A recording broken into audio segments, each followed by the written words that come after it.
ভাইয়ের সাথে হঠাৎ করে আমি বাড়ি চলে গেলাম। আর যেই জামা কাপড় পরা ছিলাম চুড়িদারটা কোনো রকম পরেছি। পরে নিয়ে চাদরটা গায়ে দিয়ে উঠে পড়েছি গাড়িতে। তো বাড়ি যাওয়ার উদ্দেশ্যে। তো দেখো বাড়িতে চলে যাচ্ছি আর বাড়ি এসে এখানে কিছু তোমার এই আমাদের এখানে যে ভাড়া থাকে বাড়িটা ওদেরকেও একটু দেখিয়ে নিচ্ছি।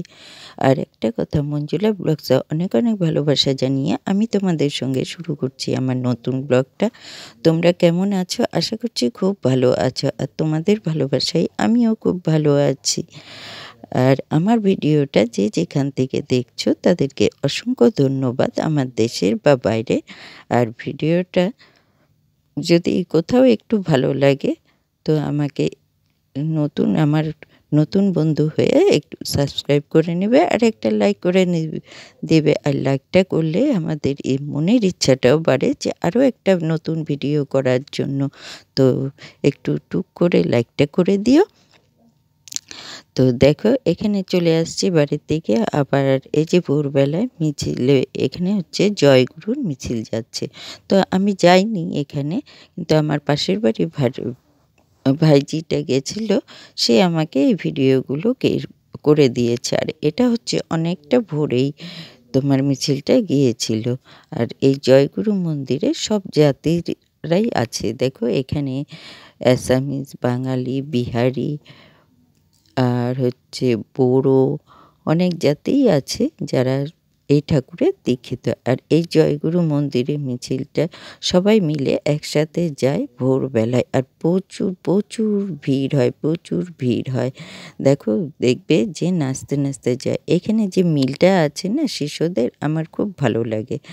তো দেখো এরকম অন্য ইয়ের মানে যে দীক্ষিত থাকে অন্য লোকের সেটা না দেখা যায় না, কিন্তু জয়গুরুর মন্দিরের যে শিষ্যদের সেই জিনিসটা দেখা যায়।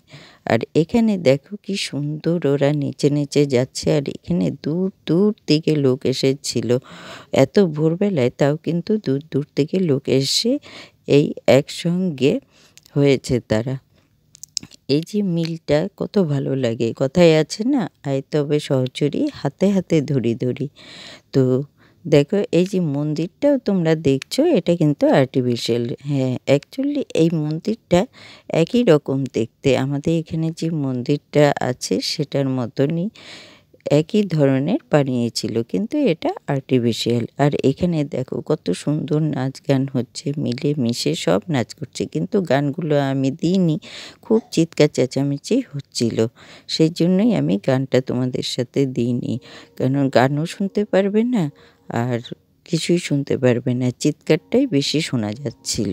তাই পুরো ভিডিওটাই তোমাদের সাথে শেয়ার করছি। দেখো কত ভিড়। আর ভোগটাও যে রান্না করেছিল সেটা হচ্ছে ডালিয়ার খিচুড়ি, সেটাও দেখাতে পারিনি, এত ভিড় ছিল। আমি মোবাইল ধরবো না খাওয়ার থালাটা ধরবো। তো আর বসায়ও খাওয়ায়নি, দাঁড়িয়ে দাঁড়িয়ে যে যেরকম পেরেছে টেবিল দিয়েছিল, কিন্তু খাওয়ার মতন না। তো এতটুকু দেখিয়েই আমি বাড়ির দিকে রওনা দিলাম আবার বিকেলবেলায়। তো ঠিক আছে, আমার ভিডিওটাও এখানেই শেষ করছি। বাড়িও যাচ্ছি, ভিডিওটাও শেষের পথে শেষ করছি। টাটা।